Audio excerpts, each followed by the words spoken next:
Hey guys, I'm here again with the fear again. Terrified as per usual, and I just had a coffee, which I call liquid terror. I don't know why I still drink coffee. I'm starting to see very few of the benefits and a great deal more of the drawbacks. I have my Rode Wireless Go-To dragging down my already very loose fitting shirt, so you can see my hairy chest, but I think that's appropriate for this video. Quite an expansive topic I want to cover today, so I have to put faith in my quantum computer of a brain to transport us through all of the appropriate dimensions of this cosmic psychology that is Quillen.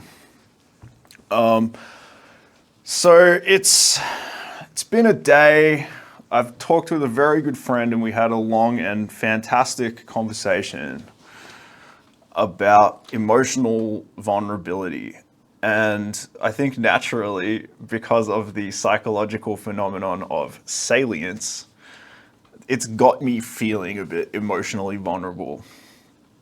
And when you're in that kind of state, if you're someone who is an alchemist of the artistic variety, it's a unique opportunity to make something that deals with emotional vulnerability in a way that is constructive, redemptive, cathartic, all of those nice things. So that's what I'm trying to do here today. Where do I start? So I was watching a very interesting podcast, which featured two chaps. It was the podcast's series is called Diary of a CEO, and the guy who runs it's called Stephen Bartlett, and the guest who was on was Mike Israetel, I believe that's his name. And it was a podcast that began quite generically, and then it turned very, very emotionally deep, like to a level that I don't think anyone was expecting, and that it was decidedly dark. And this is kind of a cliche on social media that's a little bit of a no-no. It's sort of been this way for as long as I can remember, but you know, it's almost like you shouldn't go dark, you shouldn't go emotionally raw or vulnerable unless you can frame it in such a way that it's sexy or palatable. So it's almost like you have to be carefully cultivating this aesthetic where you get applauded for being emotionally vulnerable or applauded for how honest you're being or whatever. So you're still navigating this minefield, and that's a minefield that you're not really able to negotiate properly if you're really in a raw, emotionally vulnerable state and you're being really brutally honest. And so Mike Israetel, this is a guy who is from the fitness world.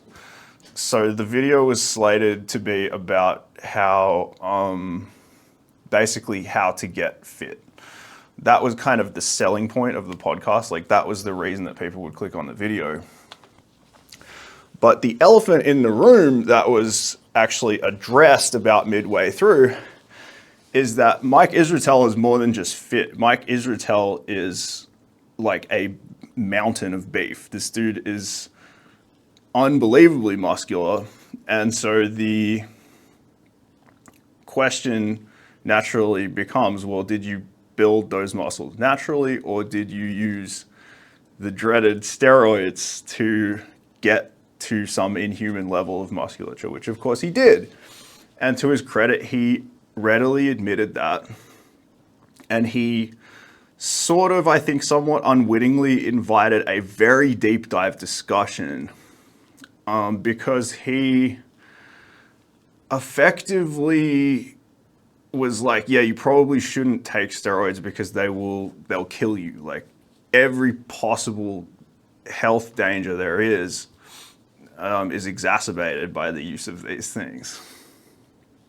And so Stephen Bartlett said, well, then why would you do this? I mean, what's the appeal? And Mike, in this kind of crazy moment, in a way, said, well, there's no like simple answer to that. You know, you can like, he says about how he's skeptical about cause and effect and blaming everything on your childhood, but then he conjures this memory he has of being bullied, basically, of being made to feel small and weak by someone on the schoolyard, effectively, and how that kind of sent him onto this trajectory of being, driven to become like the Incredible Hulk or whatever, I think was his like analogy, just wanting to be really strong. And he kind of complemented that because he's not just a muscle man guy. He's also a nerdy guy. He's a doctor. I know I'm saying muscle man and nerd, like these are sort of cliche terms, but again, it's about this is about cultural constructs, right? So I hope you can kind of forgive me if sometimes I'm a little bit stereotypical with this stuff. But he also readily admitted that he was not a very successful student early on. And so that gave him an insecurity about his intelligence, which he then also leveraged to become very successful academically and intellectually, right? So he basically said, look, all of my success has been fueled by insecurity. And then Stephen Bartlett, I think, was kind of shocked that his interviewee had taken the bait as much as he did, and sort of said, okay, well, I'm also basically fueled by my insecurity, right? So he talks about growing up as a British Nigerian kid and being bullied for the way he looked, being looked down on, and that was a huge part of what drove him to become, rich, successful, etc. And so Mike says, well, it's interesting, right? Because a lot of people would say you should just get therapy, but it really seems like when I look back on it, what really healed me was proving people wrong. And that was just getting jacked and getting, proving everyone that I really was smart, right? And the implication, smarter than them, right? Stronger than them.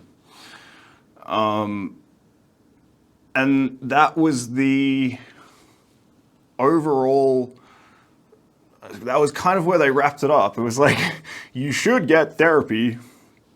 And we are insecure people, and we're still to a degree insecure, even though we're successful. But we burned this dirty fuel source of fear and insecurity to propel us to monumental heights of social status. And so we're not saying you should do that, it's just that's what we did. And it worked, right? Now, so this is a very interesting interview. I think I've summarized it well enough that you might not even need to watch it. But if you're really curious, if you're like really into psychopathology, I think this is an incredibly like raw interview, especially as far as podcasts go. And it resonated with something, with my own emotional journey, and my own trajectory in terms of my physicality, and then my relationship and self-esteem around that, and my intelligence. Okay, so this is why I'm calling the video, how many are we? We're exactly 10 minutes in. This is why I'm calling the video why nerds should get jacked, okay? These are all, stereotypical buzzwords. There is an argument that if we were trying, if you could fix society by fixing the language, then maybe these two words shouldn't even exist anymore, right? But I'm of the belief that chasing certain words out of town does not do anything for actually fixing the culture. It just covers up the problems. So I'm conjuring very specifically two supercharged words here, okay? And I don't want this to be an advice video. Like, I know I keep doing that. Somehow I keep ending up trying to make some statement about things, but that is really a product of, a bunch of psychological tendencies we don't need to get into here. So I'm probably going to end up it's going to come across as advice, but this is really just a discussion.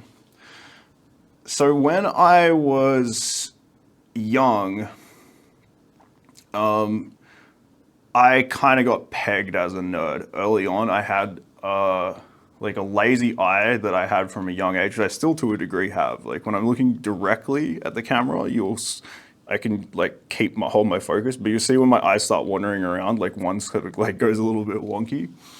And my vision's not great. So I had glasses from a young age. And I was raised by a single mother who also identified as being a nerd. And when I took the battery of tests, they were like, oh, you're a smart kid. Like, you're smarter than most people, quote unquote. Like, your numbers are better. I don't necessarily think that means I'm smarter, but in the domains of intelligence that society values highly enough to create a metric, I'm good, right? I'm like smart, quote unquote. And so pretty early on, I was subtly conditioned to regard my intelligence and the value of my intelligence over the value of my physicality. And so, as we all know, when a child is at a certain age, they're not really able to discern data, because in order to develop properly, especially in the modern world, they have to drink in so much data that they can't really have a lot of filters. So kids just kind of accept the things that they are presented at face value. And a lot of those involve their self-image. So when someone says, you're a smart kid, you've got brains rather than brawn, you might not think, well, does there have to be a dichotomy there? Can't I be brains and brawn? You just sort of accept the premise at face value.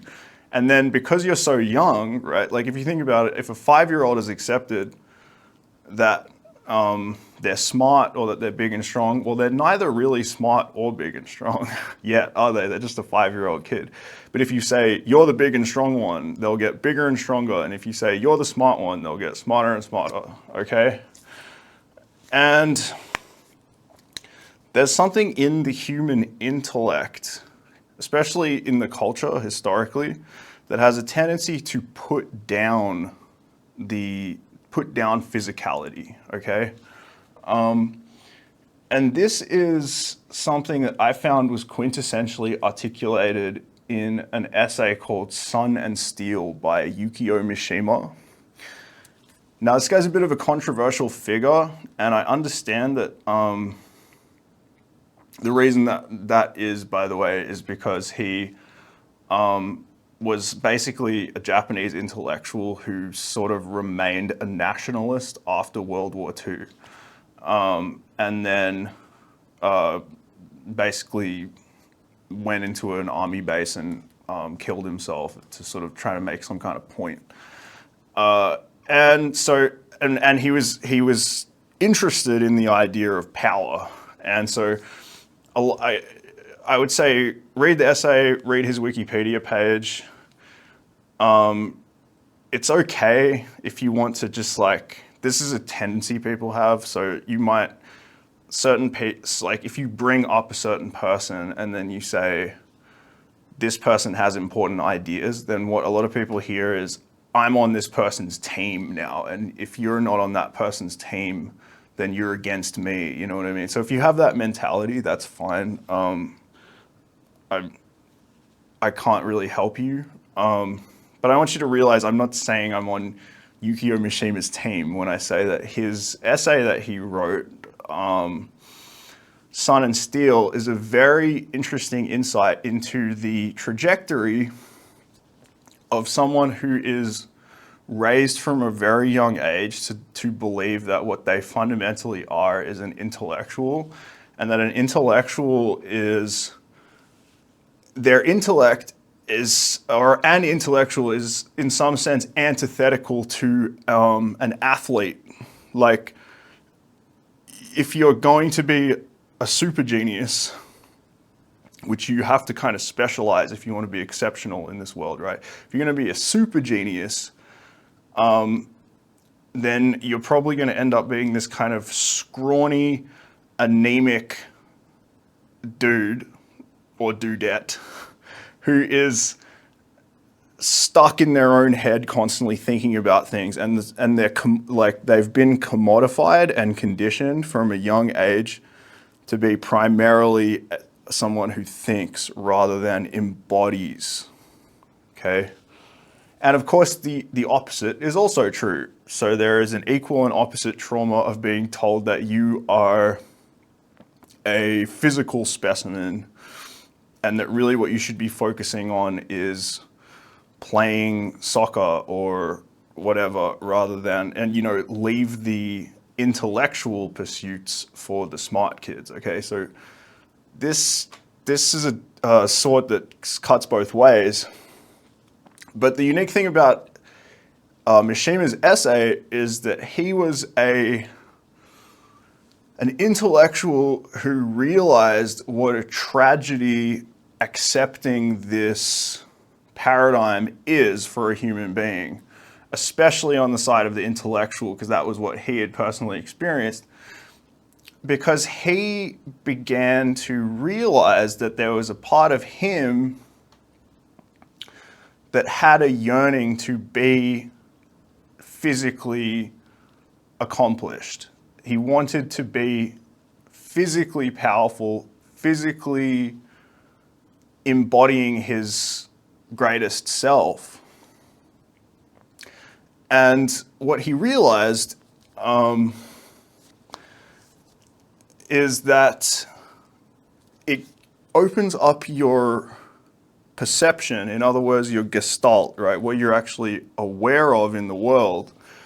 It opens up a whole new dimension, which is off limits to the intellectual who does not identify with their body. And this is what I mean when I say that nerds should get jacked, okay? Because if you have been raised, in other words, traumatized from a young age to feel ashamed or resentful about your body, right? However that happened, okay? But usually it's because intellectual pursuits come easily to you. You are praised early on for your intelligence. Whereas when you find yourself on a sports field or, you know, in a wrestling match or whatever, you get beat, you get stomped on, you feel humiliated. And yeah, we've already covered, there's a snowball effect. So you just get weaker and weaker relative to everyone else. And now you just think, you pretend that you don't affiliate with those type of people, embodied people, okay? So you disembody yourself And day by day, you become more and more self-identified as this ethereal mental being who is begrudgingly burdened with a physical body. But as you get older, you start to appreciate the bodies of other people, whatever your sexual preference is. You see that they appreciate physicality. Okay, that's normal. But you start to feel like you have to be attractive in some mental domain because you're an intellectual, right? So you can see, I do this with my YouTube videos when I'm like really going in on like one subject or the other. You'll be able to see it if you watch enough of them. Sometimes I'm trying to be funny. Sometimes I'm trying to be have the right opinion. Sometimes I'm trying to be insightful. I'm trying to see things other people don't see. And I'm doing all these little intellectual dances about, oh yeah, I have this for you, right? This is why I'm valuable, okay? And that is, a game you can play, but notice that it's the same phenomenon that's going on. It's like it's coming from a place of insecurity. So when you're purely intellectual, what happens is you recognize, your ego recognizes, if you like, that there is a value in physicality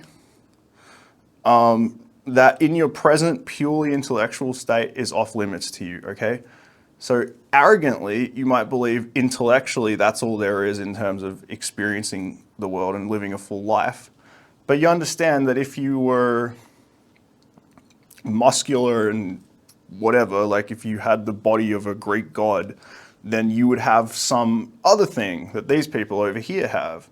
And so your ego latches onto that. And so I think this is actually a common way that nerdy guys and girls, but I think mostly guys, really try to take their physique, like to an extreme to try to get the best of both worlds.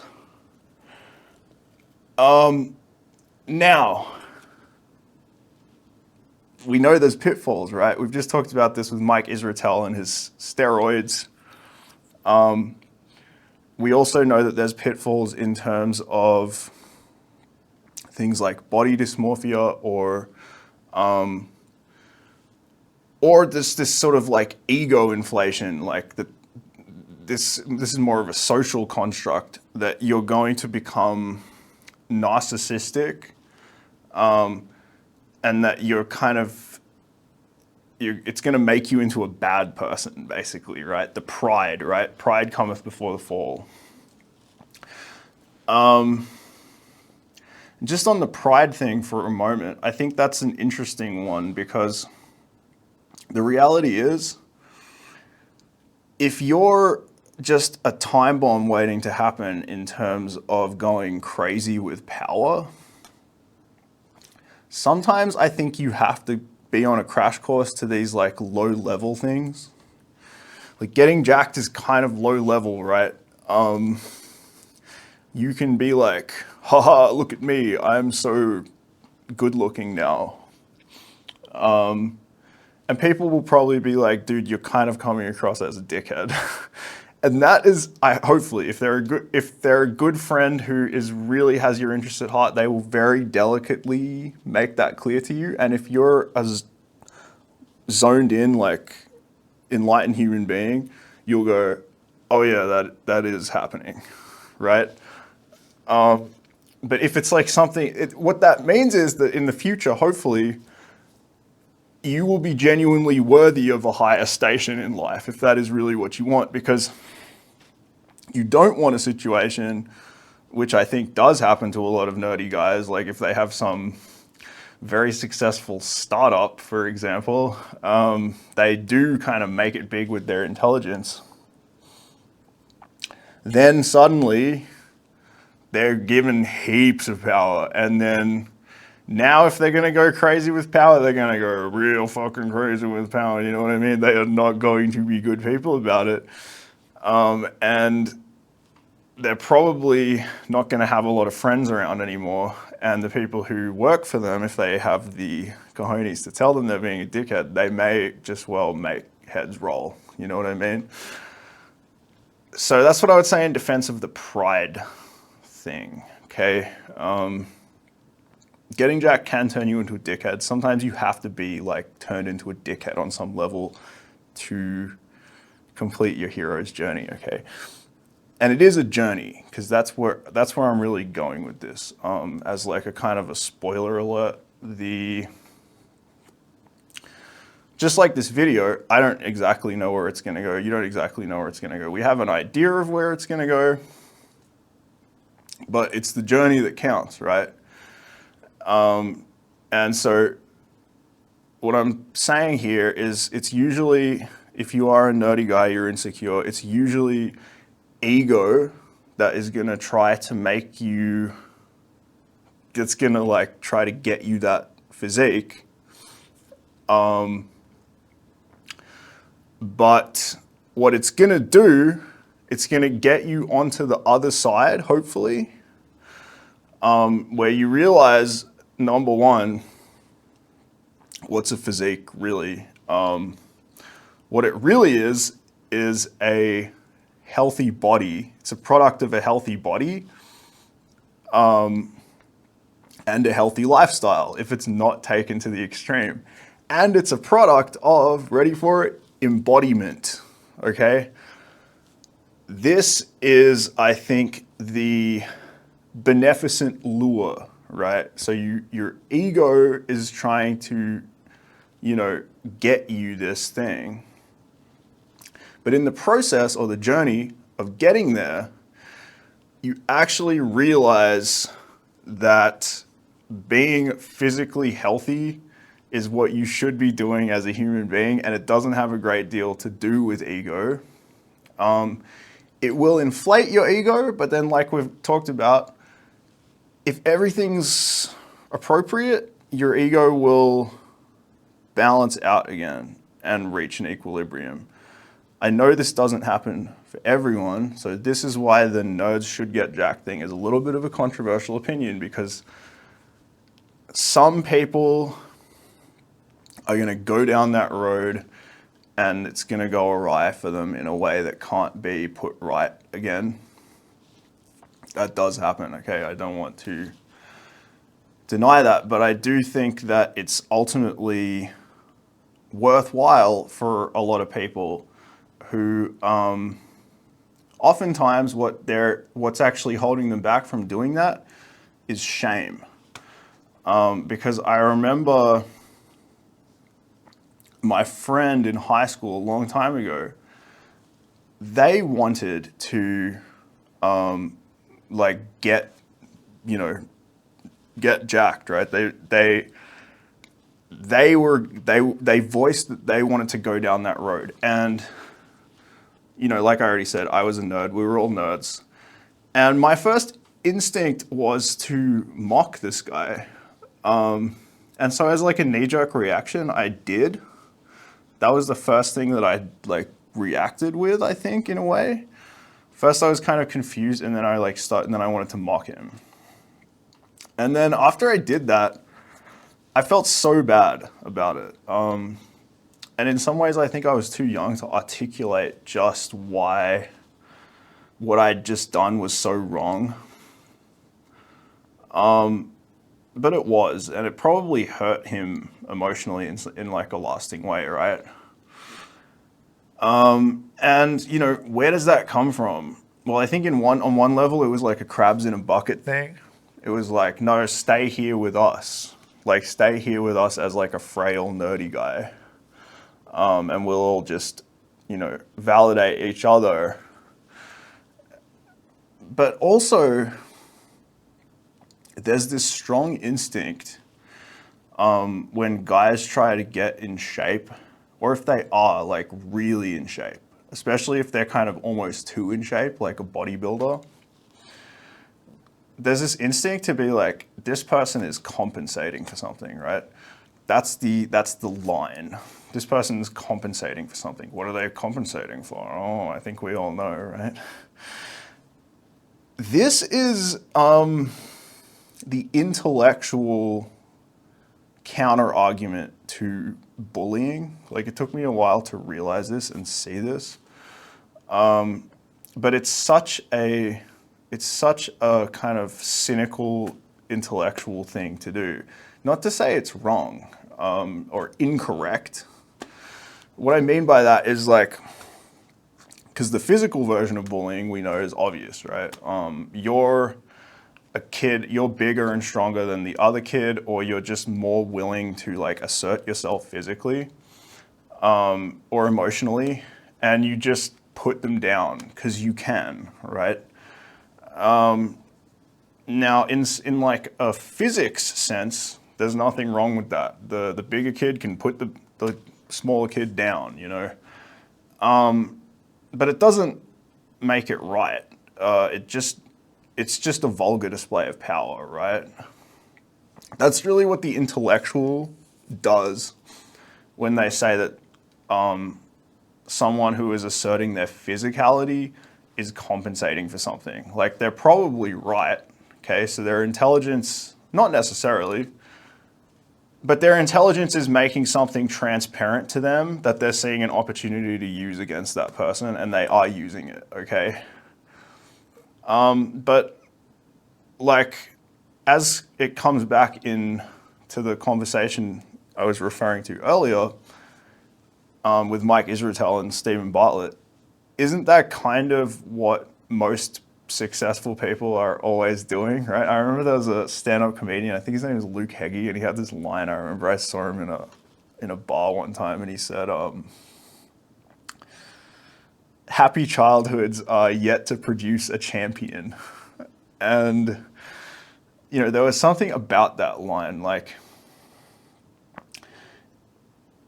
if you're compensating for something and you're feeling ashamed, and your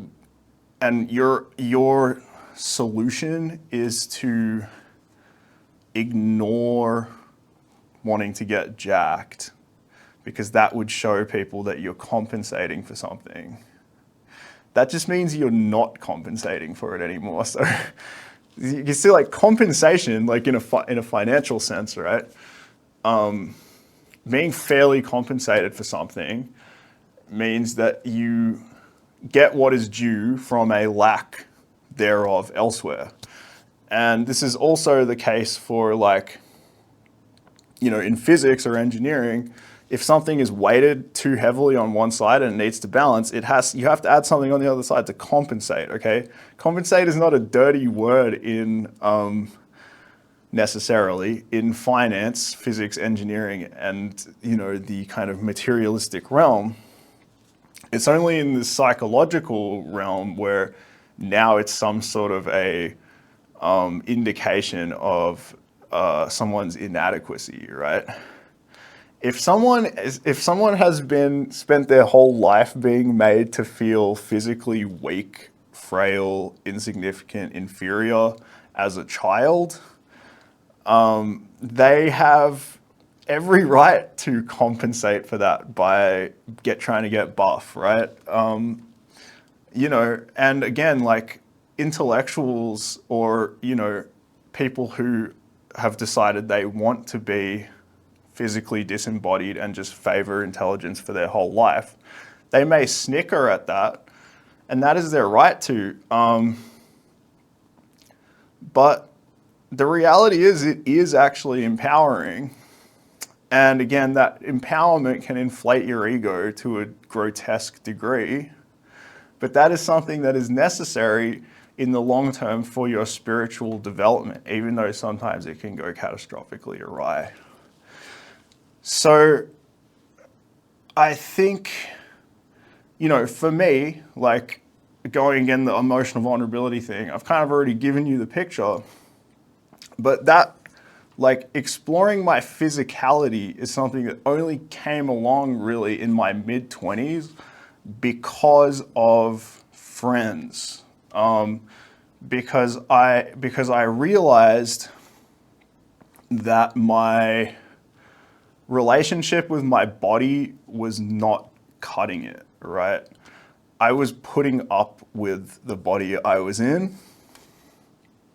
And, you know, I was being judgmental of people who were physically fit and being like, I don't want to be like them, or like, I'm not like them. And it took a very good friend, and you know who you are, to drag me to the gym and, you know, show me the ropes and be like, this really isn't such a big deal. It's actually a normal thing. It's something that we're intrinsically designed to enjoy, right? Just like moving stuff around, doing stuff with our body. And this idea that like everyone at the gym is this like cocky, you know, gorilla bully boy is it's just a fantasy. Like the reality is most people, maybe not most, but a lot of the people who like really get there with the gym are the same kind of introverted, like weirdos with traumatic childhoods that you probably are, right? And, you know, that bullying concept, like bullying is it's an expansive thing. I think it's more expansive than people realize. So I've already established that there's physical bullying, but then there's also intellectual bullying where you're saying that someone is compensating or implying that they must be stupid because they're brawny, right? But I see so many different kinds of bullying come up. Like, I have a friend who's by all accounts a very attractive woman, and someone that like a family member who no doubt loved her very much was like, well, you've got the looks and your brother has the brains. And that's bullying. You know what I mean? Like, when society implies to you that you're so attractive that you must be deficient in some other area, that's the kind of bullying. And the irony is her brother, who is the brains, quote unquote, you know, he got a complex. Like, he became the nerdy guy who like got jacked. So he was getting bullied, you know, everybody was getting bullied. And it's like this primal fantasy, like it comes up in a lot of like TV shows and stories where the person who gets bullied like goes and gets big and strong enough that the person can't bully them anymore. And maybe they even beat them up, you know what I mean? You can't shy away from those feelings. That's what I've kind of had to learn, because it only promotes bitterness, especially within the prism of the intellect. The intellect has a cynical and bitter quality to it that has to be balanced with warmth and intuition. And in order to really plug into warmth and intuition in a primal way, you have to be embodied, right? Being in your body helps with just feeling good and having empathy and recognizing your own value and also your own connection to other human beings, that you really are a human. You're not like some ghostly, ethereal thing. You are, okay, but that's half the picture, if that, right? So yeah, bullying is an expansive thing. I don't think it's just negative conditioning.